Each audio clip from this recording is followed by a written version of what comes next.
As if these problems were not enough, Satan made sure that my father's side of the family fulfilled their own spiritual part in his greater evil plan.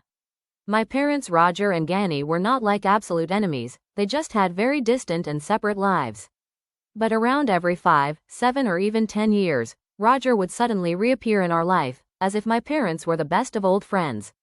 Every time Roger reappeared in our life, he would use the opportunity to act as a protective spiritual advisor and would convince us to follow some instruction he gave us based on his deep knowledge acquired through his grandmother. Often he would take us to the river and perform a ritual. And as quickly as he appeared in our life, he would disappear again, always drawn away by his other life priorities, because by now he had married and remarried up to 5 different times and had a total of 14 children of all different racial and social backgrounds. As the famous song went, Papa was a rolling stone. The spiritual rituals that he performed only served to enforce and consolidate all the other spiritual influences of my mother's own side of the story. Years later, when I got married, Roger reappeared again abruptly into my life, and took me with my husband and father-in-law to the river at midnight, in what was presented as a cultural educational experience for tourists. New rituals were performed this time around my marriage, and of course this would have dramatic consequences on my own life as an adult. But at this point of the story, I was still a young girl extremely tormented by demons and struggling to keep control over her own inner being and mind. As I attended high school and university, my symptoms kept getting worse.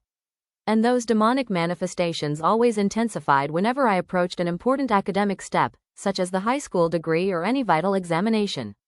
In addition to my mental health, the devil would also manipulate people and circumstances to create major dramas and life storms, just in order to destabilize everything and prevent any academic success.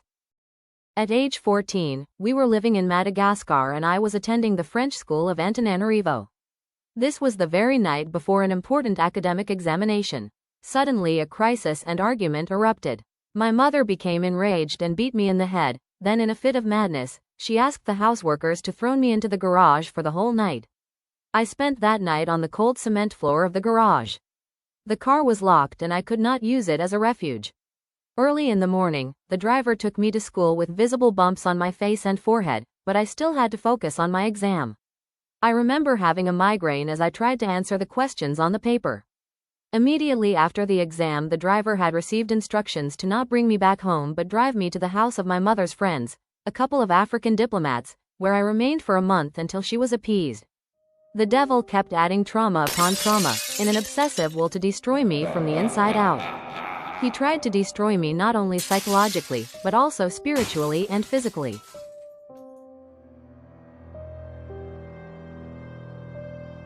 The very day before my birth, my mother was involved in a deadly car crash that left the vehicle mangled up and created injuries for the driver and the other passengers. And at 3 separate times in my childhood, I almost died by drowning. The first time was at a hotel swimming pool in Africa, while playing with other children. The second time was around 8 years old on a vacation in France. I almost drowned in a lake while swimming with French friends of the family. And the third time was at 18 while on holiday in Senegal, while at the beach with Senegalese friends. We were at a dangerous side of the beach where the tide was very strong and I started losing the strength to pull myself back to the shore. It was a terrifying experience. On 3 separate occasions, Satan tried to kill me in a body of water, but God had his hand of protection even while I didn't know him. The attempts to destroy me were physical and also spiritual.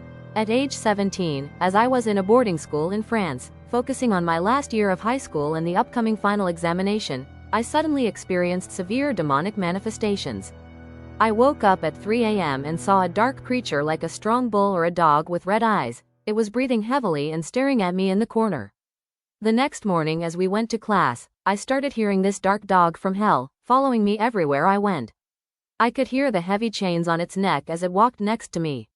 And it followed me everywhere, in class, at the cafeteria. Even while the teacher spoke, I would hear this dog breathing next to me. A spirit of terror and fear entered my life, and even though I passed my exam, I could not get rid of the constant terrors and phobias. A strong spirit of fear entered my life and it would take many years to be delivered from it.